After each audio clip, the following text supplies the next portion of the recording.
तो कहानी की शुरुआत एक आइलैंड से होती है जहां सैम नाम का एक रिपोर्टर हर जगह की फोटो ले रहा था। यहाँ हम देख पाते हैं कि सैम जिनकी भी तस्वीर ले रहा था वो सभी सो रहे थे। दरअसल 3 दिन पहले इस आइलैंड पर रहने वाले सभी लोगों को ना जाने क्या हुआ कि वो सभी अचानक से सो गए। जो भी लोग जहाँ भी थे वो सब वहीं सो गए, जैसे कोई स्विमिंग पूल में ही सो गया था। तो कोई बस में, पर इनमें से जो किस्मत वाले लोग थे वो उस वक्त अपने घर में थे। साथ ही इन सभी लोगों को क्या हुआ है इसका पता किसी को भी नहीं चल पा रहा था, क्योंकि इन सभी के अंदर किसी तरह का कोई भी बदलाव नहीं हुआ था। बस फर्क इतना था कि अगर इन सो रहे लोगों को इनकी जगह से हटाया जाता है तो उन सभी का ब्लड प्रेशर अचानक से बढ़ जाता था। इसलिए जो जिस हाल में था उसे वहीं छोड़ दिया जाता है, फिर चाहे वो अपनी कार में हो या पेड़ की डाल पर ही क्यों ना सो रहे हो। रिसर्चर्स और डॉक्टर्स यहाँ पहुंचकर सभी का चेकअप करते हैं, मगर उन्हें कुछ भी नहीं पता चलता कि आखिर ये सब कैसे हुआ है। अब जो भी लोग बाहर से आए थे उन पर इस चीज का जरा भी असर नहीं था। इस कारण सभी डॉक्टर्स और रिसर्चर्स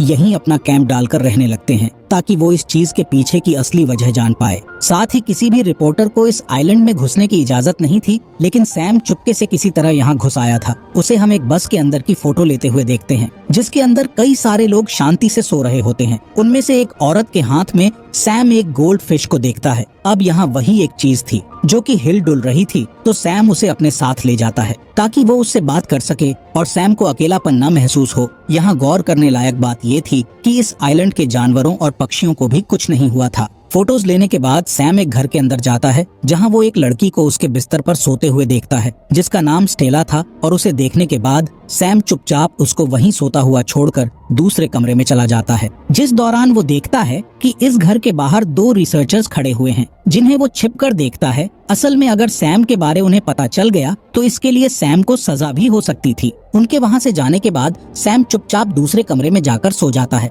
फिर रात में वो एक सपना देखता है जहाँ वो स्टेला को ग्रोसरी स्टोर से सामान लेते हुए देख रहा था। यहाँ जब स्टेला सैम पर बिल्कुल ध्यान नहीं देती तो सैम उसे उसका नाम लेकर बुलाता है, जो सुनकर स्टेला उससे पूछती है कि तुम्हें आखिर मेरा नाम कैसे पता। जिसके साथ ही सैम की नींद अचानक से खुल जाती है। वो देखता है कि अब सुबह हो चुकी है और फिर सैम को हम रेडियो सुनते हुए देखते हैं, जिस दौरान वो सो रही स्टेला से बातें भी कर रहा था। फिलहाल अब सैम तैयार होकर फिर से कुछ फोटोज लेने के लिए निकल जाता है। बाहर आकर वो एक आदमी को देखता है जो पेड़ पर ही आराम से सो रहा था। इसके बाद सैम एक चर्च में जाता है जहाँ कई सारे लोग मौजूद थे। सैम उन सभी की फोटो लेने के बाद वहीं बैठ जाता है, जिस बीच अचानक से उसकी वहीं आंख लग जाती है और वो सपने में फिर से स्टेला को देखता है। दोनों एक दूसरे के सामने सामने बैठे हुए थे, जहां स्टेला सैम से पूछती है कि क्या तुम यहाँ पैसों की लालच की वजह से आए हो? अगर ऐसा है तो अभी यहाँ से लौट जाओ। इस पर सैम उससे बताता है कि मैं यहाँ पैसों के लिए नहीं बल्कि तजुर्बे के लिए आया हूँ, जिससे मुझे बाद में पैसा कमाने में मदद मिलेगी। सैम के इतना कहते ही उसकी नींद टूट जाती है और वो चुपचाप वापस घर आ जाता है,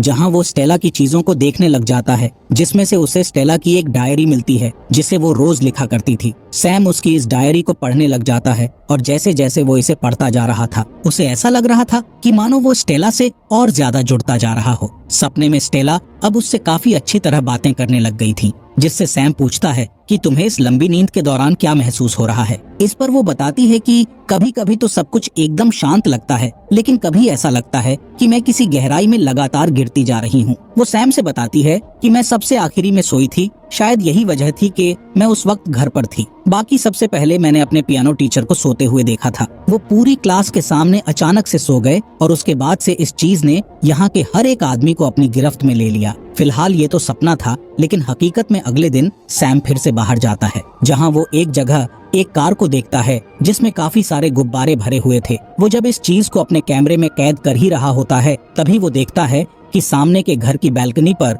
2 रिसर्चर्स खड़े हुए हैं। अब इससे पहले वो सैम को देख पाते, वो छिप जाता है और जल्दी से घर वापस आ जाता है। सैम को ये एहसास हो चुका था कि यहाँ रुकने की वजह से वो मुसीबत में पड़ सकता है, तो वो जल्दी से अपना सारा सामान पैक करके यहाँ से निकल जाता है। मगर जब वो किनारे पर बोट के पास पहुँचता है तो वो काफी देर तक वहाँ खड़ा होकर सोचने लग जाता है। दरअसल उसका दिल स्टेला को छोड़कर जाने का नहीं कर रहा था, इसलिए सैम वापस लौटने का फैसला लेता है ताकि वो स्टेला के साथ और समय बिता पाए। यहाँ हम समझ पाते हैं कि सैम कहीं ना कहीं स्टेला को पसंद करने लगा था। वो अब जब भी सोता तो स्टेला उसके सपनों में उससे बात करने के लिए वहाँ मौजूद रहती। इसी तरह एक दिन जब वो सो जाता है तो सपने में वो स्टेला को अपने सामने बैठा हुआ देखता है। वो सैम से पूछती है कि तुम मुझे आज असली कारण बताओ कि तुम यहाँ क्यों आए हो। यहाँ स्टेला की जिद पर सैम आखिर उसे असलियत बताता है कि मैं इस आइलैंड पर 1 साल पहले अपनी छुट्टियां बिताने आया था। उस वक्त मैंने तुम्हें एक ग्रोसरी स्टोर में देखा, जिसके बाद तुम सीधा एक रेस्टोरेंट में गई, जहां मैं भी तुम्हारे पीछे जा पहुंचा, पर मेरी हिम्मत ही नहीं हुई कि तुमसे कुछ कह पाऊं।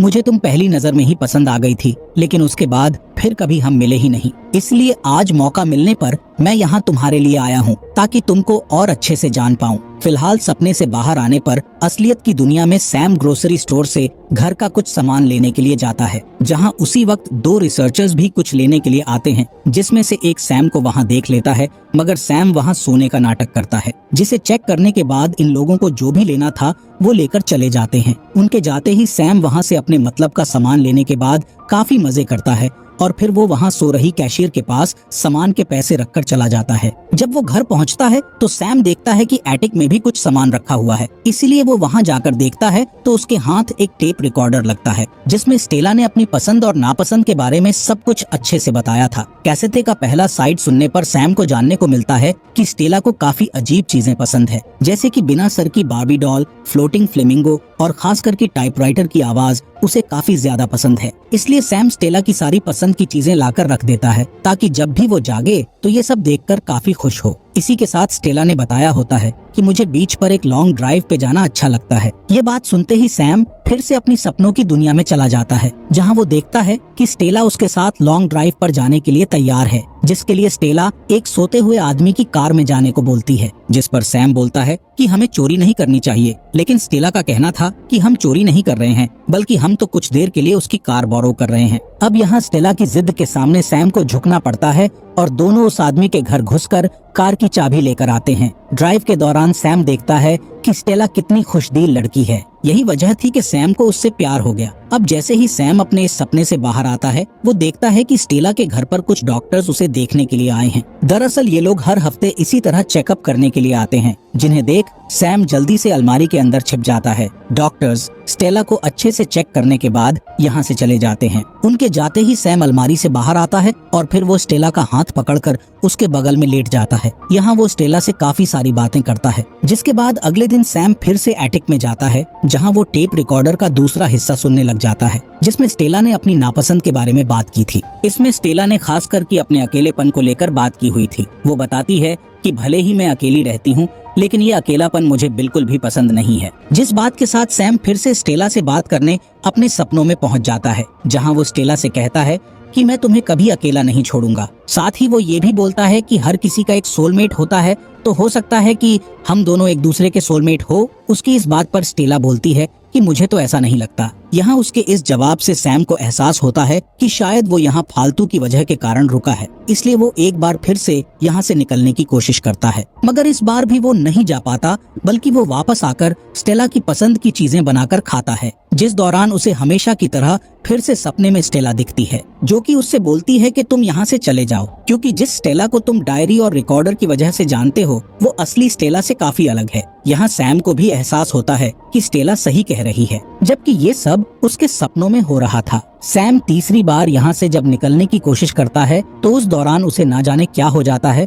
कि सैम को काफी ज्यादा प्यास लगने लगती है। वो जितना भी पानी पीता, उसकी प्यास उससे बुझ ही नहीं रही थी। इसके साथ उसे नींद भी आ रही थी, जिससे वो समझ जाता है कि अब इस चीज का असर उस पर भी होने लगा है, और वो गिरते पड़ते किसी तरह से वापस स्टेला के घर में आता है, जहाँ पहुँचते ही उसे नींद आ जाती है, मगर अगली सुबह वो जाग जाता है। यहाँ सैम समझ चुका था कि अब जल्दी ही वो भी यहाँ के लोगों की तरह लंबी नींद में चला जाएगा, इसलिए वो स्टेला के लिए कई सारे नोट्स लिखता है, और फिर कुछ देर बाद वो बाकियों की तरह ही गहरी नींद में चला जाता है, जिसके कुछ दिनों बाद हम स्टेला के शरीर में कुछ हरकत देखते हैं। यहाँ स्टेला नींद से बाहर आ चुकी थी, जिसके शरीर ने अब बिल्कुल भी एनर्जी नहीं बची थी, क्योंकि वो पूरे 3 हफ्तों की नींद के बाद उठी थी। वो किसी तरह से नल के पास जाकर पानी पीती है, और तभी स्टेला की नजर वहाँ रखे एक दूसरे टूथब्रश पर पड़ती है, जिससे वो समझ जाती है कि यहाँ उसके अलावा कोई और भी है। वो घर में देखती है तो उसे वहाँ अपना टेप रिकॉर्डर, बिना सर की बार्बी डॉल और बड़ा सा फ्लेमिंगो दिखता है, जिन्हें देखने के बाद वो दूसरे कमरे में जाती है तो वहाँ स्टेला सैम को सोते हुए देखती है। स्टेला उसे उठाने की काफी कोशिश करती है, लेकिन वो नहीं जागता। स्टेला को उस पर काफी ज्यादा गुस्सा आ रहा था, क्योंकि उसे ये पता चल चुका था कि सैम ने उसकी डायरी पढ़ी और रिकॉर्डिंग भी सुनी। वो सैम को मारकर जगाने की काफी कोशिश करती है, पर कोई फायदा नहीं होता और इसी बीच स्टेला को सैम के लिखे हुए नोट्स मिलते हैं, जिनके जरिए सैम ने स्टेला से उसकी डायरी पढ़ने और रिकॉर्डिंग सुनने के लिए माफी मांगी थी। साथ ही उसने स्टेला से ये भी बोला था कि तुम्हारा अकेलापन तभी दूर हो सकता है जब तुम अपने आसपास की दीवार को गिराकर लोगों को खुद तक पहुंचने दोगी। यहाँ स्टेला जान पाती है कि एक अजनबी होने के बावजूद सैम उसे काफी अच्छी तरह समझ सकता था, इसलिए अब वो सैम का उसी तरह ख्याल रखने लग जाती है जैसे कभी सैम स्टेला का रखता था। इस दौरान स्टेला को सपने में सैम दिखाई देता है, जिससे स्टेला उसकी पसंद, नापसंद और बाकी चीजों पर कई सारी बातें करती हैं। और फिर कुछ दिन बीतने के बाद जब स्टेला एक सुबह उठती है तो सैम वहाँ नहीं होता जहाँ पर वो सोया था। उसे ढूंढते हुए स्टेला किचन की तरफ जाती है